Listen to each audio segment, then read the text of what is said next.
So I had been mapping old parish boundaries that summer, long-forgotten lines that once divided communities, drawn across the moors before anyone thought to name them. The work, it certainly wasn't glamorous. Long days of walking alone through bracken and mist, GPS in hand, scribbling notes on who had once owned what. But it was peaceful in a way that city life just wasn't. Out there, you could go hours without hearing anything mechanical, just the wind and some stone. By the third week, I'd reached the northern moors, somewhere between the fringes of Devon and Dartmoor proper. I was supposed to be tracing an old drover's road, a ghost path that once led cattle to market, now little more than a faint track half swallowed by grass. My tent, it was cheap, a one-man thing that I'd brought mostly out of optimism, but I figured that I could manage a few nights alone before heading back. The weather turned the moment that I unpacked though. Cloud pressing low, drizzle that never really stopped. Still, it wasn't totally unpleasant. It was the kind of damp and quiet that makes you feel like you've slipped slightly out of time. By late afternoon, I found a hollow surrounded by half-collapsed stone walls and a few stunted hawthorns bent sideways by wind. It wasn't on the map, but it looked like shelter enough for me, so I set up there. As I wandered around before dusk, I noticed something curious. A single upright stone standing near the tree line, maybe 4 feet high, weathered smooth, and at its base were the oddest little offerings. Coins blackened with age, bits of ribbon, even a child's hair clip rusted shut. I had seen things like that before, especially near circles or old crosses, but there was nothing like that nearby. Just that lone stone, leaning slightly toward the valley. I took a few photos, marked the coordinates, and tried not to think too much about it. I mean, superstition was definitely not my field. Anyway, the night came down quick and heavy that night. I ate, read for a while by torchlight, then settled in. I was listening to the sound of the drizzle against the tent.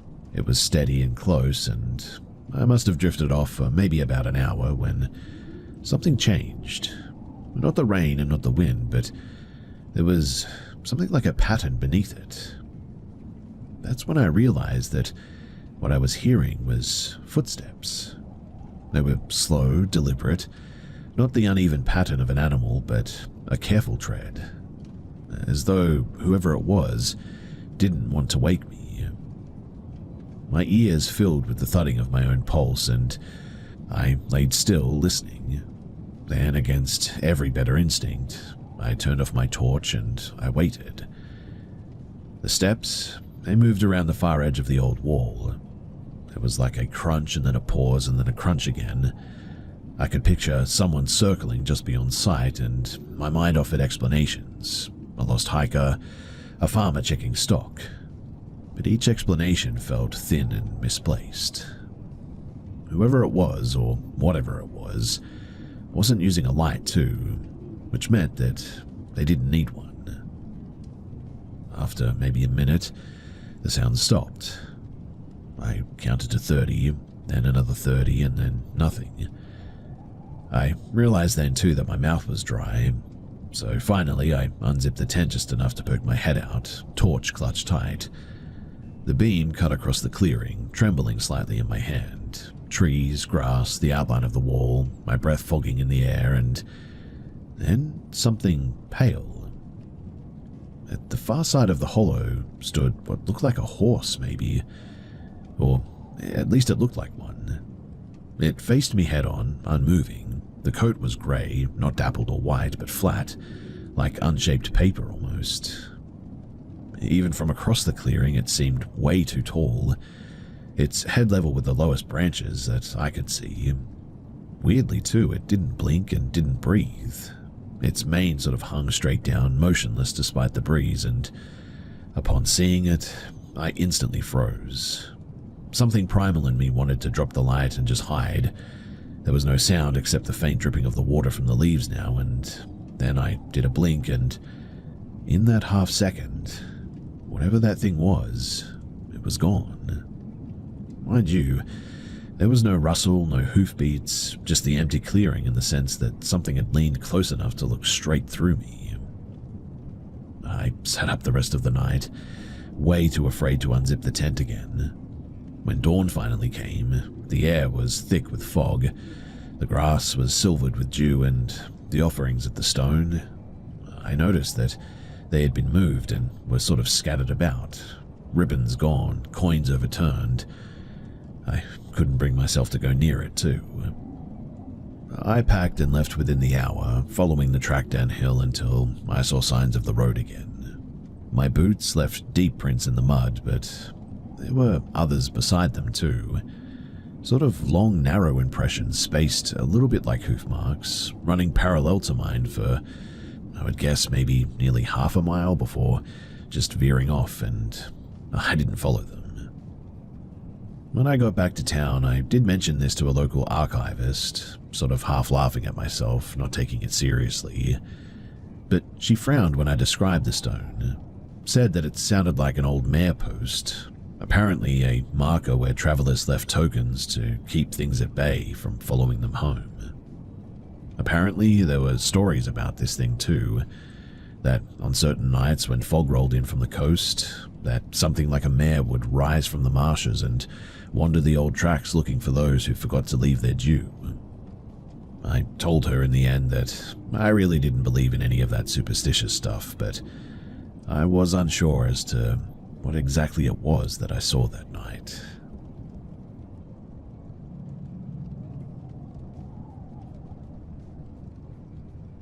It's strange the details that you remember about certain people, the little things that shouldn't mean anything but stay with you long after they're gone.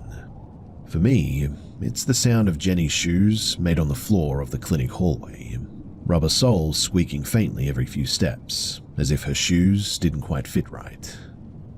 That was 5 years ago, when I worked at a small behavioral clinic in the city's industrial district.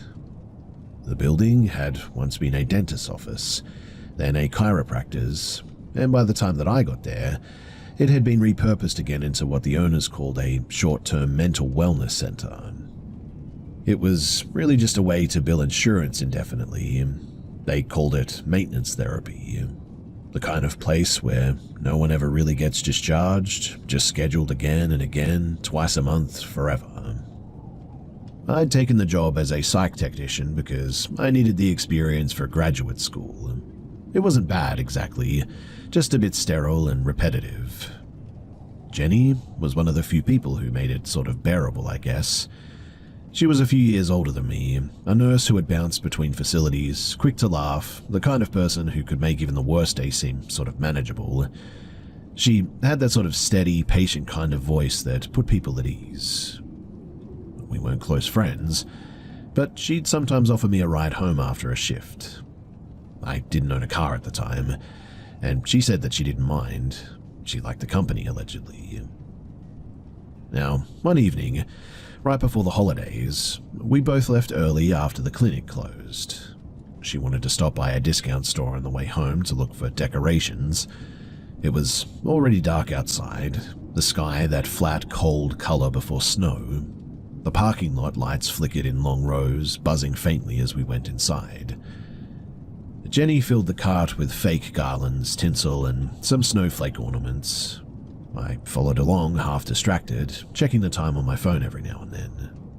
I still had to make a follow-up call to a patient that my supervisor had been sort of nagging me about all week.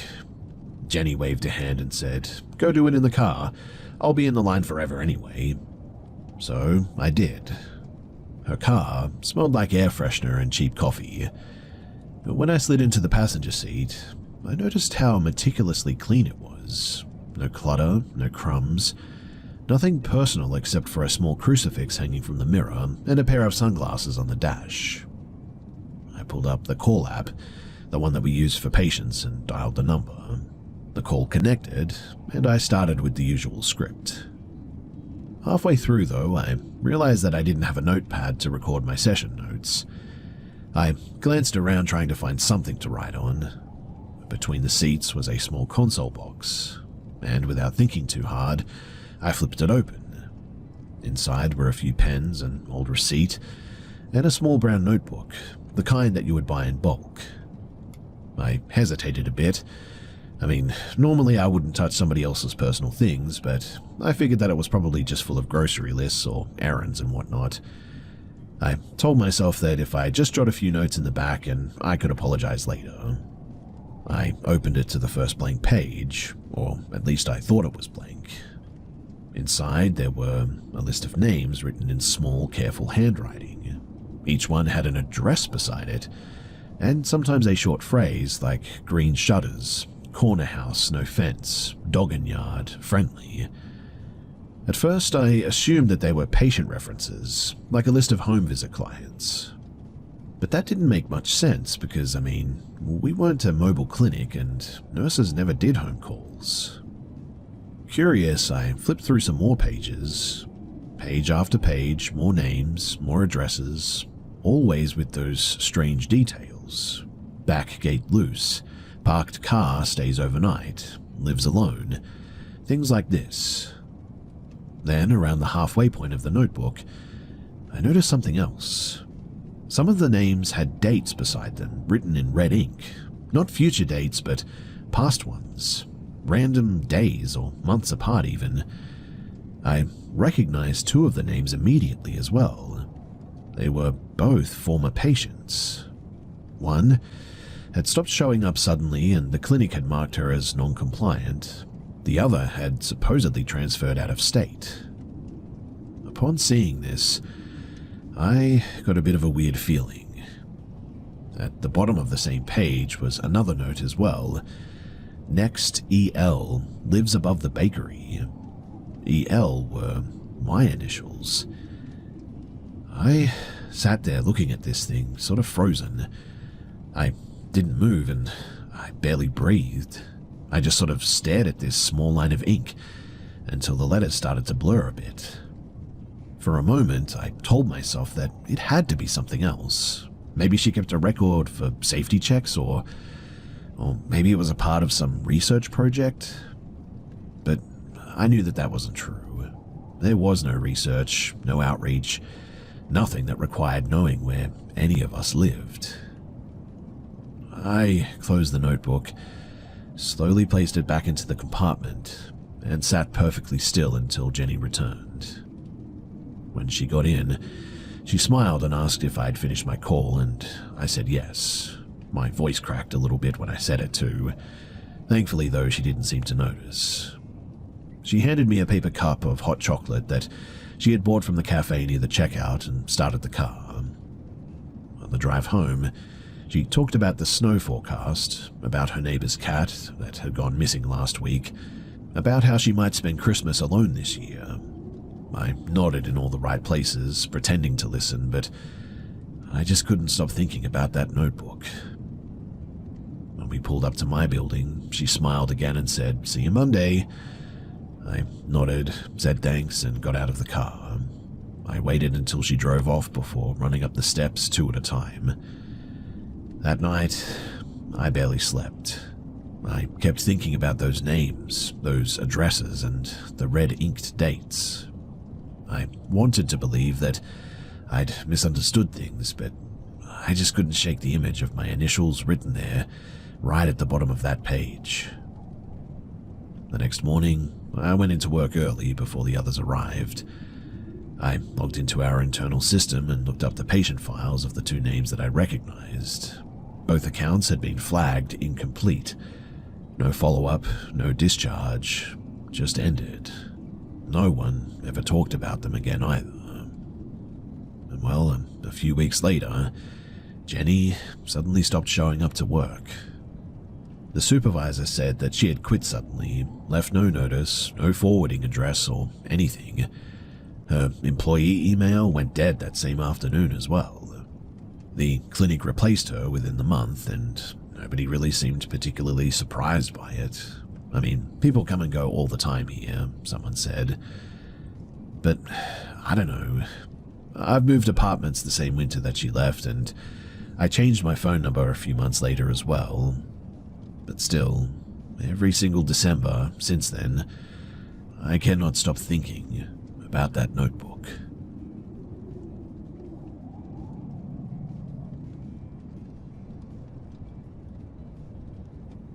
There are certain sounds from childhood that just never really leave you, right?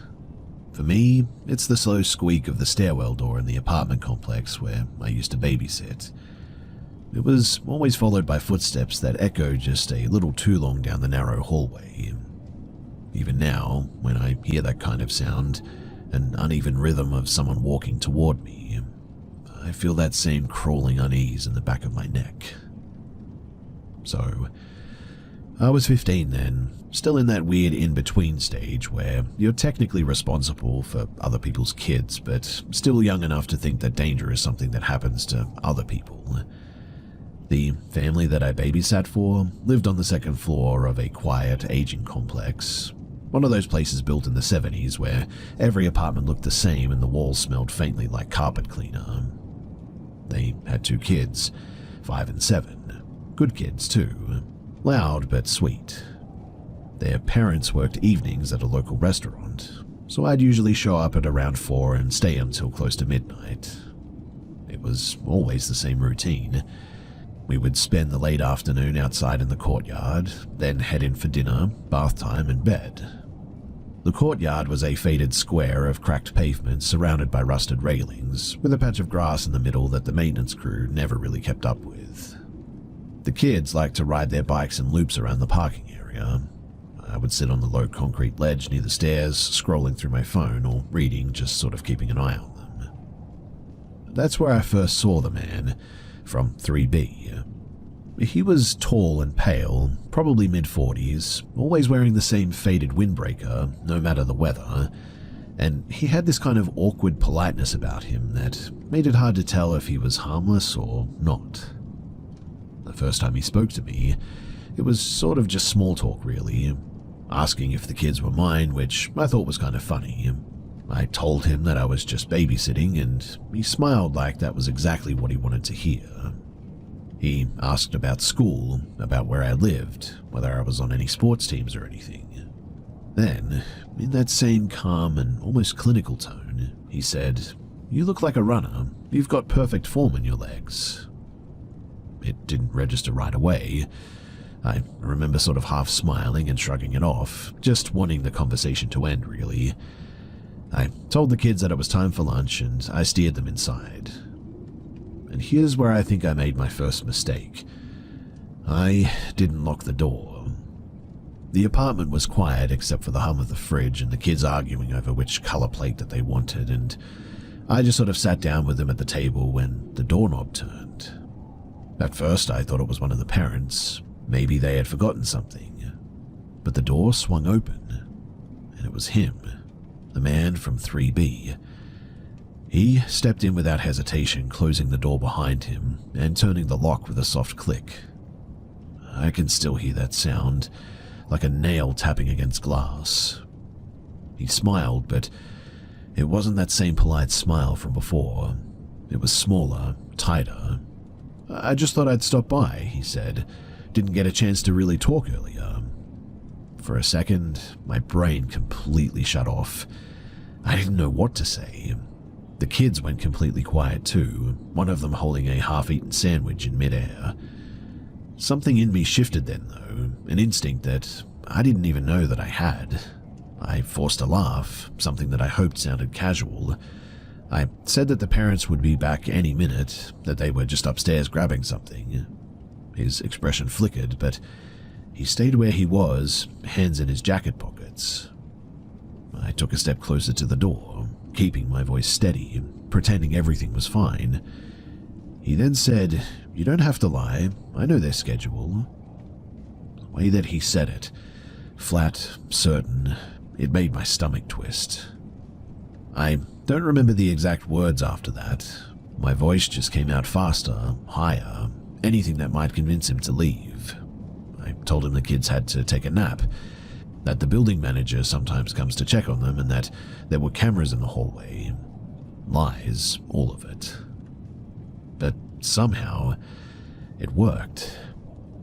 He looked at me for a long moment, then sighed, turned, unlocked the door again, and as he stepped out, he said, almost to himself really, "You're smart, that's good." Then he shut the door behind him. The sound of the lock sliding into place when I turned, it felt like oxygen returning to my lungs. I double-checked every latch, pulled the curtains shut, and sat on the couch, literally shaking for a full minute before calling the kids' parents. But when I saw the time, I sort of hesitated a bit. They would still be working, and I didn't want to cause trouble or get blamed for not locking the door sooner. So in the end, I said nothing. When they got home, I smiled and said that everything was fine, and I just left. I didn't even tell my mom until the next morning, when I guess the fear finally caught up with me. She went completely pale as I told her.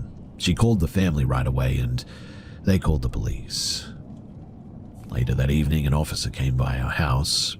He asked a few questions: what he looked like, what time it happened, how long he was there for.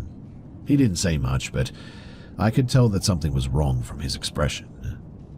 The next day, Mum showed me a news article online because a man in the same complex had been taken into custody.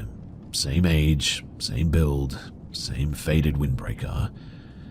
Apparently, he had been wanted for multiple assaults across 2 states. And the police, they found something in his apartment that made my skin crawl upon hearing it. According to the report, there were like notebooks or pages and pages of like handwritten names, most of them women and girls from the complex. Notes about what time they left for work, when they were home alone, which apartments had children, which ones had dogs in them. The article said that some of the names had been crossed out in red pen, and no one ever explained what that meant to me. I don't remember locking doors before that day really, but these days I check them at least 2 or 3 times even before I sleep. I even keep a chair wedged under the handle when I'm home alone.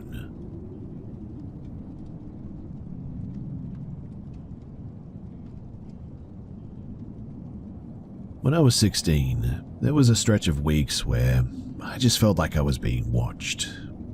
Not in an obvious someone following me kind of way, but in that subtle, uneasy sense where every shadow feels too still, every reflection too slow to move when you do.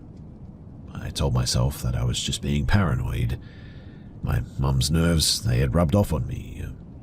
She had been scared lately too, you see. Said some man in an old van stopped her one morning on her walk, asked for directions, then insisting that she should get in so that she could show him the street. She told him no, obviously, and hurried home, but her voice shook the whole time that she told me about it. She tried to laugh it off, but I could see that she was pretty rattled. Well, a few days later, I started taking the long route home from school. It added 15 minutes, of course, looping around the blocks instead of cutting through the narrow alley that ran between the old houses at the edge of town. The alley was just a short connector, 2 fences, cracked pavement, and a few overhanging trees that blocked the light near sunset. It was harmless, and it always had been. But after my mum's story, even the idea of walking through it alone just gave me a bit of a weird feeling. Until the day that I decided to use it again. It was one of those late autumn afternoons where the air smelled like smoke from people's backyard fires. I was tired from exams, and the sky had that flat, colorless look that comes before dark. I wanted to get home fast and make some tea, and put my headphones in, and told myself that I would be fine and that I was just overreacting. The alley, it did look different that day. It always did in the colder months, really, though. The vines along the fences dried out, the wind carried little bits of paper and leaves that scuttled around your feet. There was a puddle of water at the far end from last night's rain, and the reflection of the streetlight shimmered in it, the only bit of brightness in the grey. Halfway through, I heard a car as well. Not unusual, but something about the slow and deliberate sound of the tires on gravel, it made me turn around to take a look. There was a van sitting at the mouth of the alley, beige or maybe sort of off-white, the color of an old refrigerator, really. The engine idled, humming low. Inside, I could barely make out a man's shape behind the windshield. He didn't move, just sat there. For a second, I thought that maybe he was waiting for someone. But the way that the headlights weren't quite on, dim as if turned one click below normal, made it feel more deliberate, like he wanted to see me without being seen. I kept walking, trying not to look nervous, but my hands were definitely sweating, and my heart felt too loud in my chest for sure.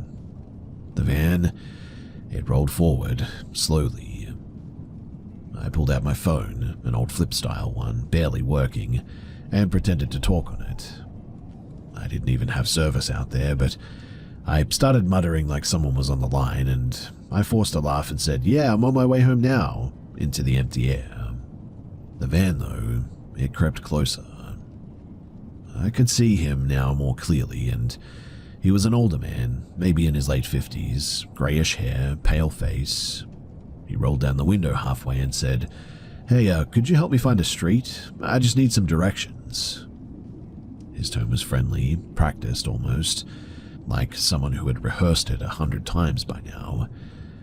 I told him that I didn't know street names, tried to keep walking. He didn't leave. "Come on," he said, "just 1 second." I felt my throat close. His eyes flicked to my phone and then back to me. The expression that he gave wasn't frustrated or angry, it was more like calculating and cold. Something in me broke then too, the false calm, the pretending, and I turned and I instantly ran. Not a jog too, but a panic sprint. Something in between, fast enough that my bag slammed against my side and my breath caught in my chest. I didn't stop until I saw the open road at the end of the block. When I turned back, the van was gone. I told my mum that night, and she didn't believe me. She said that I'd been spooked because of what happened to her and that I must have made it up, probably to get attention, she said. She even had her boyfriend walk me to school the next day, just to prove that nothing was out there. When nothing happened, she gave me that look, the kind that says, "I told you so," and so I just dropped it. But a few weeks later, something else happened. So I overheard my mum talking on the phone late one night. She thought that I was asleep, but I could hear her through the wall, and she was whispering. She said that the police had come by her work that afternoon, asking about a van that matched the description that she had given before. Pale, beige, older model, partial license plate starting with 7LX. They had apparently found it, abandoned, on the outskirts of town, near an access road that led into the woods. Inside were boxes of women's clothing and a camera. The officer told her that the clothing seemed to match mostly women, but also a few teenagers. And it was soon after this that Mum moved us out, only a month later. Said that it was because her job was relocating, but I knew better than that. Years later, whenever I walk anywhere alone now, even across a parking lot, sometimes I feel that odd sensation again, like someone's watching me. I always turn around and obviously no one's there, but that anxious feeling is truly something horrible, and I really hope that none of you ever have to experience it.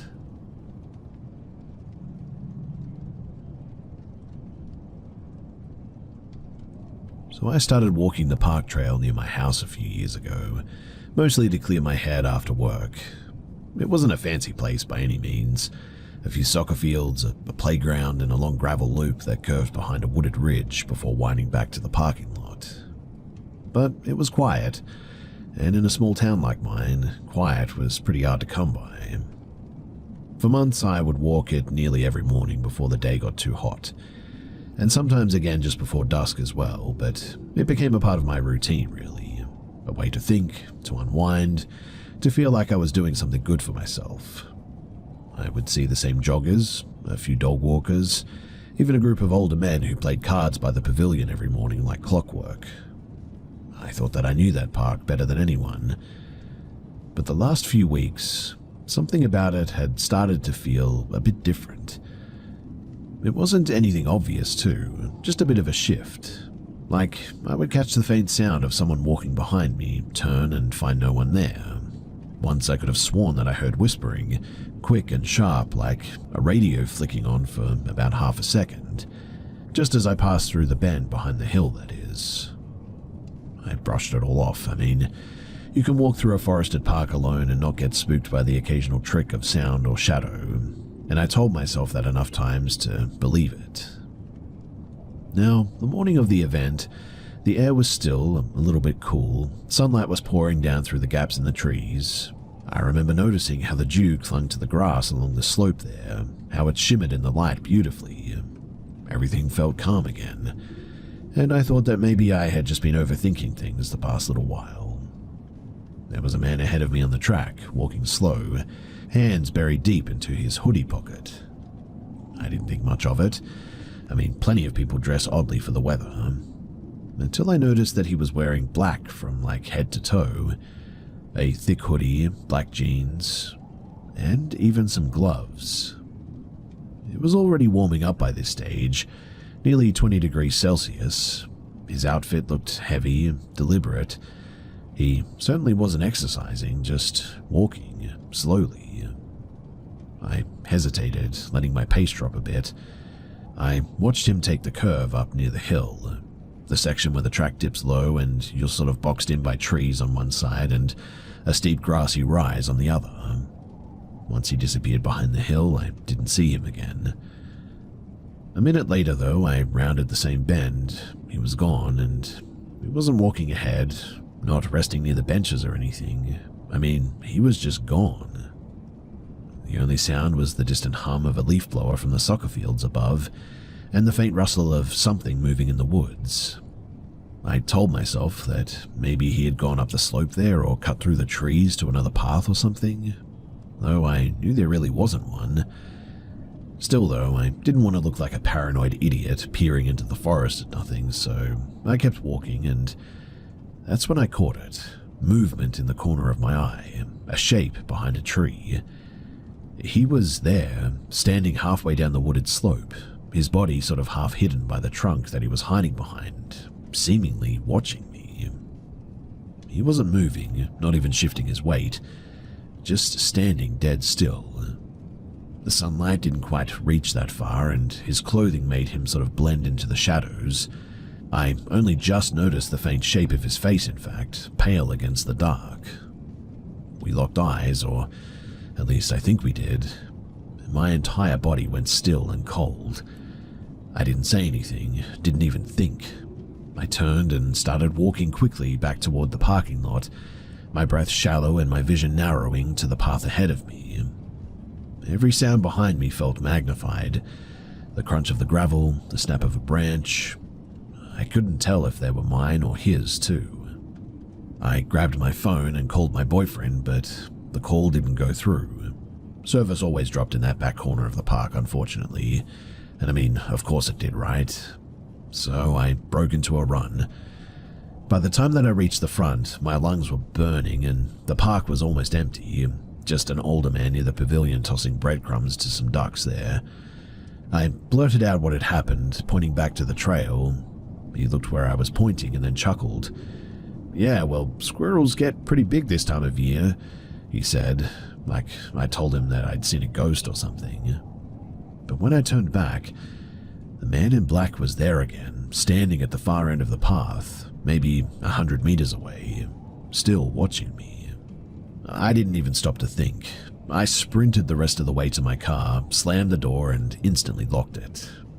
My hands, they were shaking so hard that I dropped the keys twice as I was trying to get in, and I saw a silver sedan pull out from the trees only a minute later, circle the lot slowly, and park 3 paces down from me. The driver had a similar black hoodie, same stillness, and never got out. Just sort of sat there, looking at me.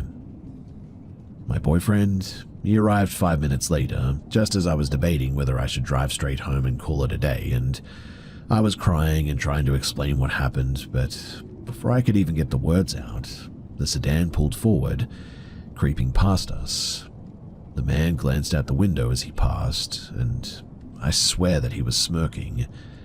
then drove back down toward the hill where the other person that I had seen was, and disappeared down the service road that looped behind the woods.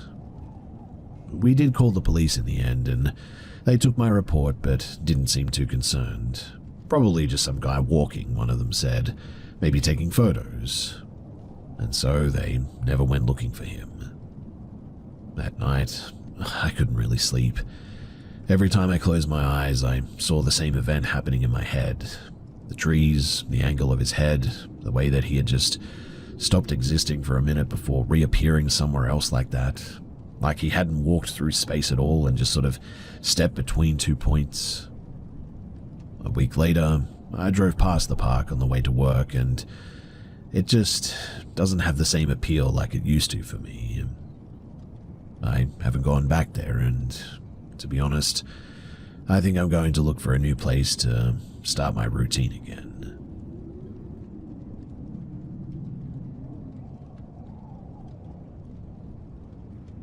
I don't really talk about this often, maybe because every time that I try, I feel like there's a hole in the middle of my mind where the ending should be.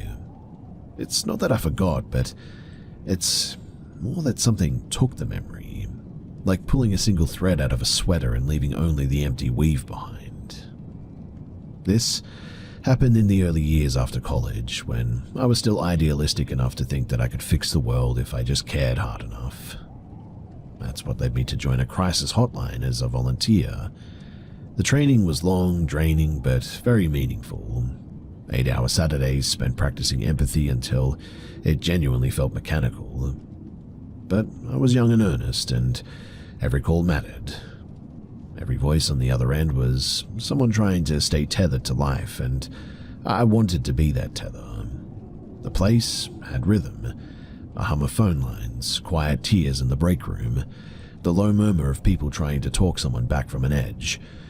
It certainly wasn't glamorous, but I did love it.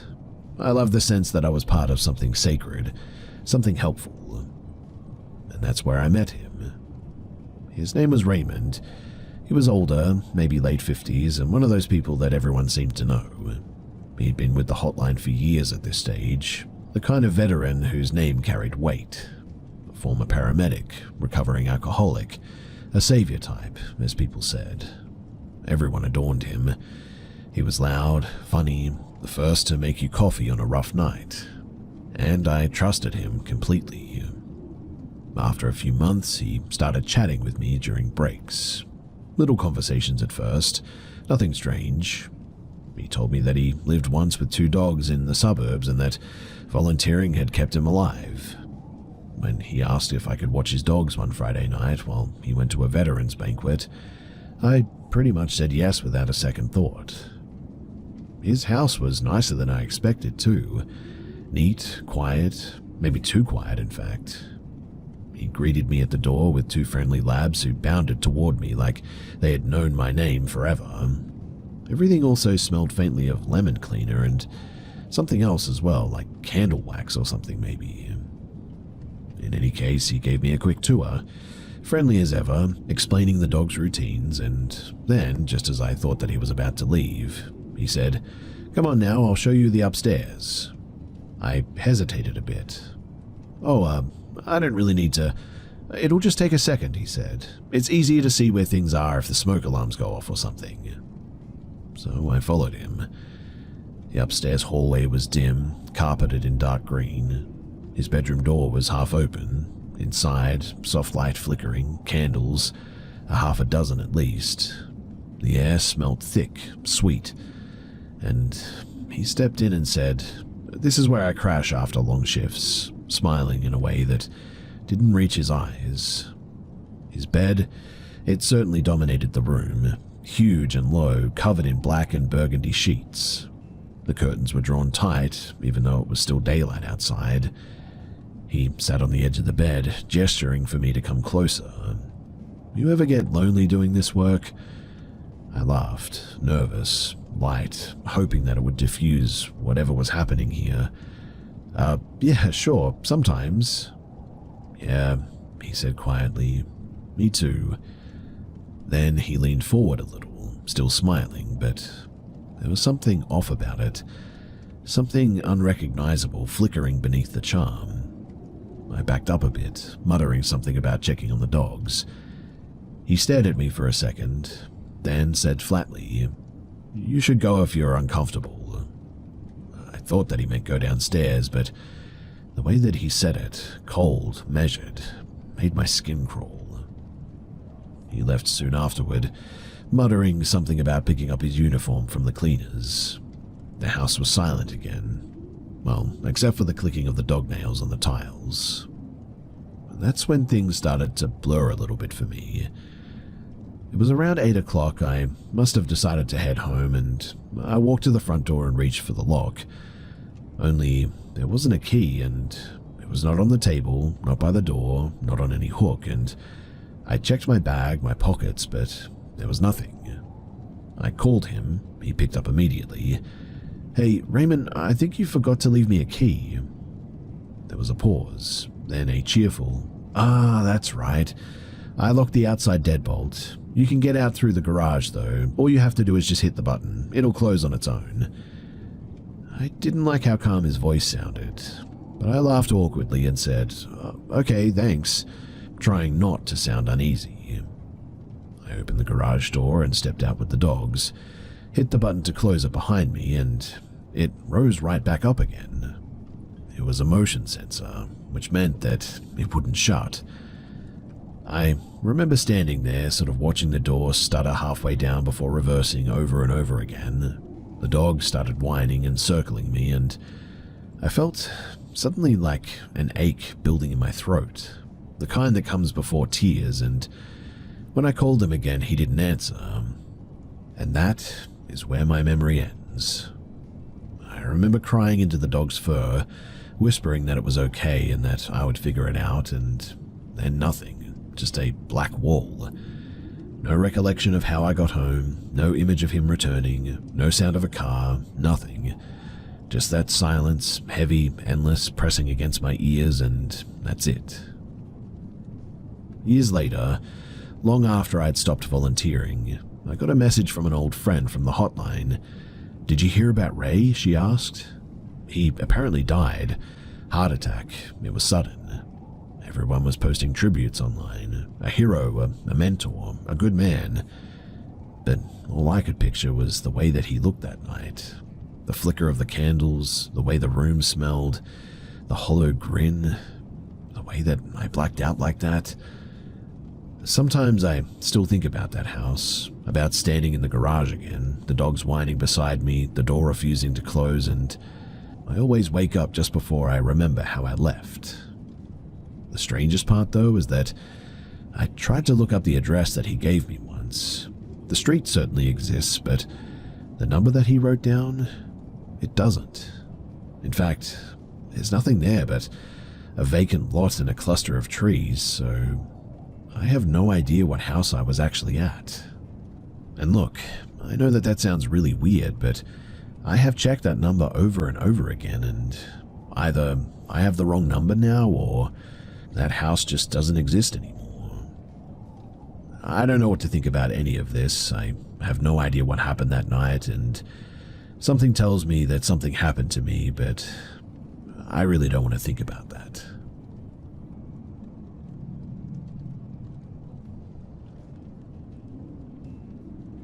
When I met Owen, he was the kind of man who lived his life in definitions, an engineer, the sort who believed that everything had an equation buried beneath it. He didn't read any horror novels or care for anything that he couldn't measure. And yet, he was the one who told me the two stories that I've never been able to shake. He didn't tell them for effect either. He told them like a man describing a set of errors in a machine, things that just shouldn't have happened, but did.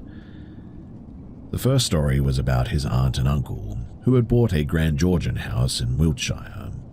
It was a showpiece, really. Stone columns, high ceilings, a dining room large enough to hold a small orchestra, but they were the kind of people who hosted dinners with way too much cutlery and champagne that just never ran out.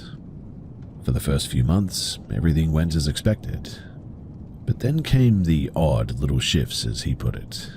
The dining room chandelier would be swaying slightly when they came downstairs in the morning. lights would switch themselves on in empty rooms. Once, they found a single place setting laid out on the table, perfectly arranged, though neither of them remembered doing it. They laughed it off, obviously.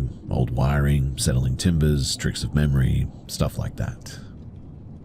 One afternoon, though, Owen's aunt went jogging through the park that bordered the estate. It was one of those rare English days when the light makes everything seem older, like an old photograph developing in reverse. She noticed a woman sitting on the same bench that she had seen a few times before, small, pale, wrapped in a heavy wool coat despite the warmth. They nodded politely, and this time they spoke. The woman, she asked where she lived.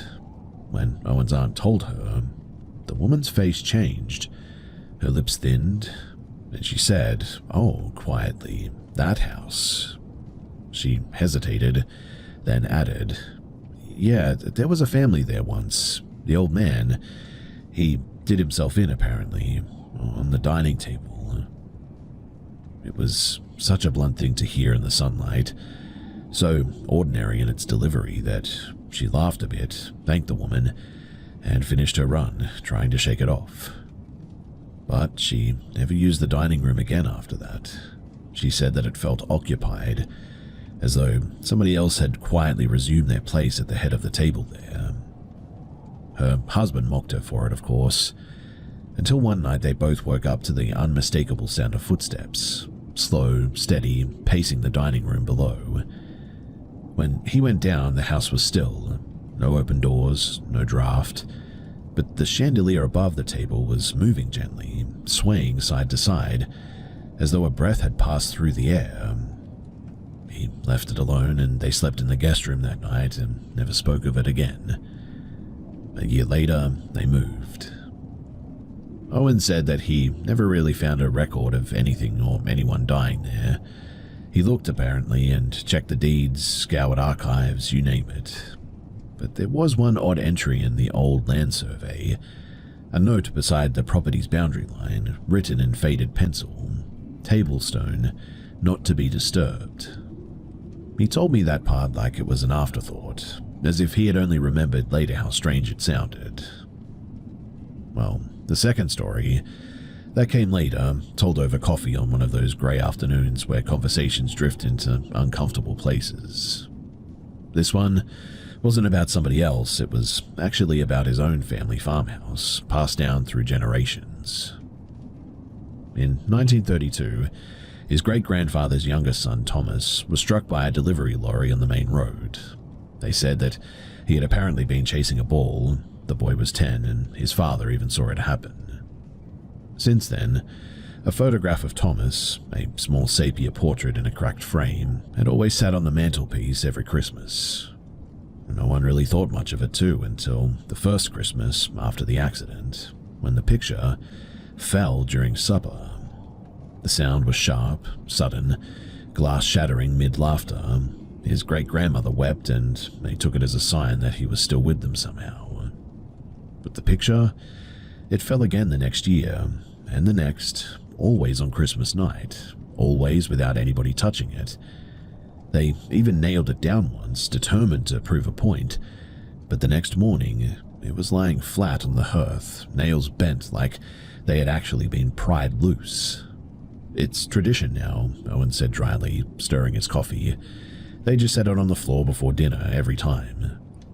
He said it like a joke, but there was something in the way that he looked past me when he spoke, like he was remembering something that he didn't want to.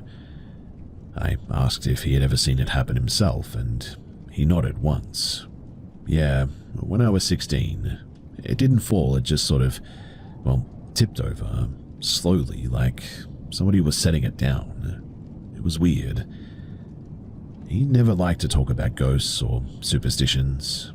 We dated for another year before things fell apart, but sometimes when I think about him, I wonder how much he ever really told me. There was something behind those stories that always felt unfinished, as though he had given me the versions that still made sense to him, but nothing more. I looked up the Wiltshire house once, just out of curiosity, and it is still there, beautifully restored, listed for sale in fact.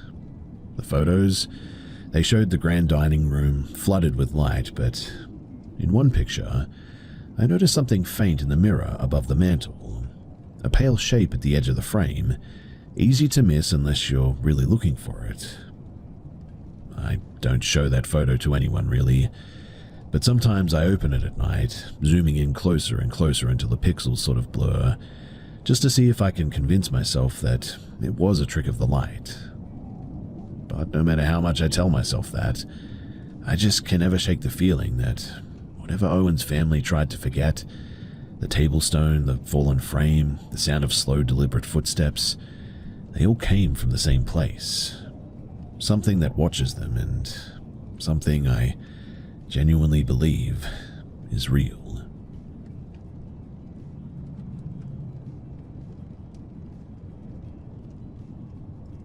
When we landed in England that November, the location felt older than anything that I'd ever known. Cold, deliberate, and just unending. We weren't supposed to stay in London that night. The plan was to take the train straight back to Bath, but a delay forced us to find a place nearby. My girlfriend scrolled through hotels on her phone, and when she showed me the photo of a brick townhouse lit by amber lamps and shrouded in mist, I told her that it looked perfect. She laughed. You'll say that about anything with peeling paint. Maybe she was right. Old places have always felt aware. Not haunted exactly, but as if the walls remember things that we're not meant to know. I've always found that interesting. Anyway, the cab dropped us in a narrow lane between two pubs. The hotel had no real sign, just the faint outline of letters long painted over. Inside, the man at the front desk greeted us with an accent so gentle that it almost didn't sound real. He handed me a brass key attached to a heavy key tag that read, R. Moreland, 3rd floor. The corridors were claustrophobic, let me tell you. Walls bowing inward, wallpaper yellowed to parchment. The air smelled faintly of dust and lavender. Every few steps, one of the floorboards released a sort of tired sigh, like the building was exhaling around us. When we reached our door, the handle turned a bit reluctantly. The room was smaller than I expected. Rich wooden panels, a fireplace with soot still in the grate, a canopy bed dressed in crimson velvet. A single portrait hung crookedly on the far wall. It showed a man with dark hair and a sharp mouth, pointed in that sort of strange flat way that made the eyes feel too still. Cozy, my girlfriend murmured, dropping her bag and collapsing onto the bed. And within minutes, she was asleep.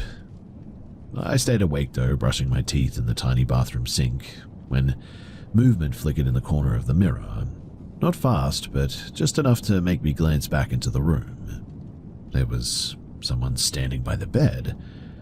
At first I thought I was looking at a reflection, mine in fact, maybe distorted by the glass, but this man was taller, broader, and he wasn't moving like a reflection would. He was facing my girlfriend, leaning forward slightly as though studying her. He wore a long dark coat and a white shirt that looked impossibly clean, with lapels that belonged to another century. His hair was wavy, the kind of style that you only see in paintings. I sort of stood there, toothbrush hanging from my mouth. He wasn't translucent, mind you. There was no cinematic glow or anything like that. He looked like a regular person, solid and alive. And yet there was something deeply off about him, like a person performing the idea of being human. When I finally stepped toward him, my legs trembling, he didn't react. He didn't even seem to breathe. Then, in the space between one heartbeat and the next, he just sort of disappeared right before my eyes. No footsteps, no sound, nothing like that. It was like he blinked out of existence. I checked the door. It was locked from the inside. The windows, they didn't open wide enough for anyone to slip through. I began to panic a bit at this, and I turned off the bathroom light and I crept into bed. My girlfriend, she stirred but didn't wake, and I lay there in the dark, eyes open, listening to the rain and the distant hum of traffic, trying to convince myself that it was a trick of exhaustion. Sleep didn't come easy that night, too. At some point, I must have drifted off, though, because When I woke, the fire had gone out and the air was so cold that it hurt to breathe. The clock on the nightstand said 2:11 a.m. Something in the silence, though, felt wrong. My girlfriend was still beside me, but the portrait on the wall, it wasn't the same anymore. The man's head had turned. His gaze was now fixed directly on the bed. His mouth was parted just slightly, like he had been caught in the middle of whispering something. I sat up so fast that the mattress groaned. The cold was unbearable now, too, pressing against my chest. I switched on the lamp, and there was no change. The portrait stayed exactly as it was. And then, faintly from behind the bathroom door, came the sound of running water, slow and steady. I wanted to wake her, but my throat wouldn't cooperate. Instead, I forced myself toward the sound, one slow step at a time. The bathroom light flickered on and off, casting long shadows through the room. The tap was open, but the sink was dry. There was no water, just the sound of it, playing it, being real. That was when I felt the weight behind me. Not a touch, but more like the sense of something close enough to breathe against the back of my neck. I will never forget that feeling, too.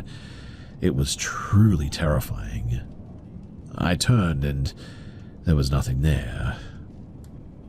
We checked out early that morning, and neither of us spoke much during the breakfast. It wasn't until our flight home that I told her about what I had seen, though even then it felt like I was describing a dream that I couldn't wake from. She paled when I mentioned the name on our key. Moreland, she said. You didn't read the plaque in the hallway, did you? Apparently, the townhouse had once been owned by a painter named Richard Moreland, who died mysteriously in 1812, found slumped at his easel, working on a self-portrait that he never finished. She showed me a photo that she had taken of the plaque, and the portrait on the wall, the one that turned its head, it was absolutely him. And when I zoomed in on her photo, I noticed something else strange. On the painting in the image, Moreland's eyes were not looking at the viewer at all. They were angled off to the right, as if watching something or someone. But the angle of it all, it just reminded me of that night where I could have sworn that portrait, it moved.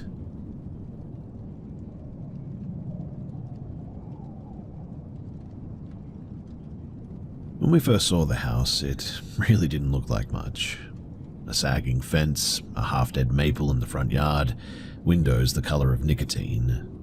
But the land was quiet, that heavy suburban quiet that feels like the world stops breathing after 10 p.m. But the land, it was quiet. We moved in during winter, and for the first few weeks everything had that sterile sort of new routine calm to it. Boxes stacked against the walls, the air faintly smelling of old carpet and plaster dust. My wife loved it, in fact, and said that it felt like a house that just needed to be lived in again. Our son took to it even faster than her. 3 years old, full of nonsense songs and toy cars, the kind of kid who names shadows and laughs at the empty corners of rooms. Yeah, a little bit creepy, but he's ours. It started small. Him standing in the hallway between his room and the bathroom, whispering to the wall. At first, I figured it was an imaginary friend thing again. Normal, right? Kids do that. He'd pause sometimes, tilt his head, nod as if listening, and then answer back with a tiny but serious okay. The strange part, though, was how fixed it was. Always the same patch of wall, about shoulder height for me, just below the thermostat, and he never changed spots. Never faced another way or anything. When my wife asked who he was talking to, he didn't hesitate. The quiet man, he said. She laughed it off, said that it was probably something that he overheard from TV. I wanted to believe that too, but then came the sound. It was late, maybe 2 in the morning, when I got up for water and passed that stretch of the hallway. The house was dead still, except for this faint sort of humming sound. Not electrical and not the fridge or the vents or anything. In fact, it was sort of tuneless, low, like someone murmuring behind drywall. I thought at first that it was probably the pipes, but When I pressed my ear to the wall, the sound got sort of clearer. It wasn't mechanical, it sounded a lot like breathing. I stood there for a long time just listening, the hum rising and falling. The next morning I pulled everything apart, checked the attic, the crawl space, the studs in the wall. There was nothing. No pipes, no wiring, no speakers, no way anything could be inside of it. When I mentioned it to my wife too, she sort of frowned and said that maybe the house was settling. She didn't hear it herself, and so she brushed it off, but 2 nights later, our son came into our room around dawn. He looked wide awake but calm, sort of like kids get when they're relaying something simple. The quiet man said that you can hear him now, he told me. Then he smiled like it was a good thing. I didn't go back to sleep after that. Over the next few days, odd things kept happening too. The hallway light would flicker just once when I walked past it. Never when my wife did, though. Toys that we had put away in his room would turn up sitting perfectly in the same spot by that wall, as if arranged and not dropped. Once, when I came home from work, the thermostat was running hot, 30 degrees, and I asked my wife if she had changed it, and she said no, she'd been out all day. Later that night, I stood in the dark hallway again, hand on the warm plaster, and whispered, "Who are you?" The hum, it stopped, and for the first time in weeks, the air was silent suddenly. Then, faintly, there were 3 slow knocks from inside of the wall. I yanked my hand back, and there was nothing after that. No noise, no hum, just the quiet house breathing around me again. Well, last weekend we finally decided to call someone to come and check the wall. A contractor came by, tapping the plaster with a little hammer that he had, marking spots with chalk. He said that everything looked sound. No rot, no pests, no hollow cavities or anything like that. But when he got to this section by the bathroom door, he stopped, knocked once, tilted his head. "That's strange," he said. "There's something behind here.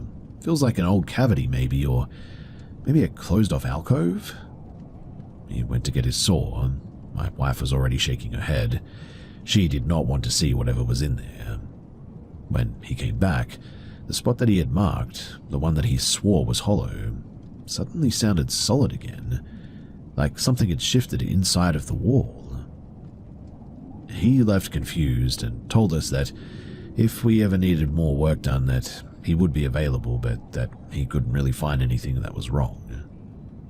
That night, my son wouldn't sleep in his room too. He stood in the hall staring at the wall again, but not speaking this time. Just standing there listening, I think. I asked what he was doing and what he was waiting for when I found him there. He didn't look away when he answered too, and he said, "The man is moving to the other wall now."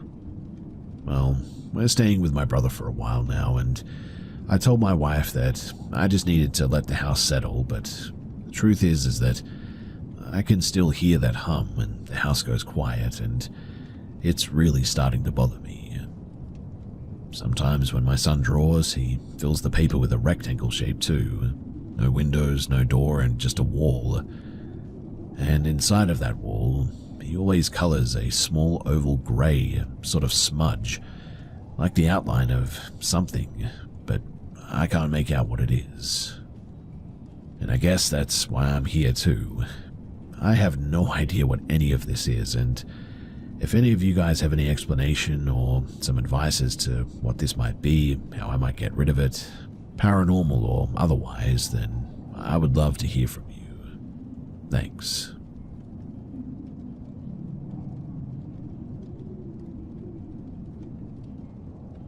There's a kind of silence that only exists in small towns. Not peace, but the weight of something long forgotten. I learned that when I was 9, the year that we moved into the house beside the Bells. It stood crooked next to the old church, its steeple looming over the roof like a watchful finger. My mother said that we were lucky to find a place so cheap, though even she admitted that it felt strange how nobody else had taken it. The landlord was vague when she asked why it had been empty so long. It was a duplex. Someone quiet lived downstairs, though we never actually saw them. We had the top floor, reached by a slanted staircase that seemed to tilt further every time that we climbed it. At the top, the hallway stretched wider than it should have been, a square that I swear swallowed sound. Our bedrooms branched to the left, the sitting room to the right, and beyond my mother's door was the kitchen, heavy with the smell of old wood and rain that never seemed to dry. The doors, they were the first thing that didn't feel right, too. Tall, heavy, older than the rest of the house for sure, fitted with skeleton key locks and warped from time. They never stood shut. Even when latched, they would always ease open in a soft click, as though something on the other side remembered how they used to move. At first, it became kind of a game, I guess. My brother and I would race to shut them, waiting to see which one creaked open next, and it was funny until we sort of realized that they would open most often when nobody was near them. Every night after 9, too, when the church bells rang through their final chime, we would hear the stairs groan under careful weight. One step, a pause, and then another, slower this time, like somebody climbing up the stairs. Sometimes it stopped about halfway, other times it reached the landing itself, lingered, and then just sort of faded. My mother said that it was just the house, and I wanted to believe her, but the house never sounded like that during the day. Also, there was something else that happened, and it started as a drop on my arm while I was reading in bed one time. I genuinely thought that I had left the window open, but it wasn't raining. The next morning, my brother said that he had felt the same, something cold landing on his head while he was playing with his toys. It happened again and again, and always 1 or 2 drops, but never enough to trace it. We checked the ceilings, and they were bone dry. The attic, there were no leaks, no pipes, just blackened beams where a fire had once crawled and died. Mind you, the scorch marks looked old, older than the wiring or the wallpaper for sure. They sort of spidered across the rafters like veins, and when I asked about it, my mother went quiet. And that evening she told us that we'd be visiting the library. The librarian led her to a drawer of brittle index cards and microfilm reels that smelled faintly of dust and ozone. We searched for anything tied to our address, fires, accidents, deaths. There was nothing, though, as if that piece of town had never even existed until we moved in. Sometimes, too, in the middle of the night, the air would thicken with the smell of smoke, faint and distant, and not from the stove or the chimney. You could actually taste it, in fact, like a bitter edge of smoke. Then, on the night that broke everything, the church bells rang midnight early, and I will never forget this. We were asleep when the footsteps began, heavier this time, dragging and uneven. They reached the landing, paused, and then the latch of the living room door snapped open. My mother's boyfriend got up, cursed softly, and went to shut it, and he barely made it back to the bed before the door opened again. Only this time, there was another sound beneath the creak of the hinges, the soft tearing of paper or something, the faint ring of laughter as well, and it was coming from the living room. He thought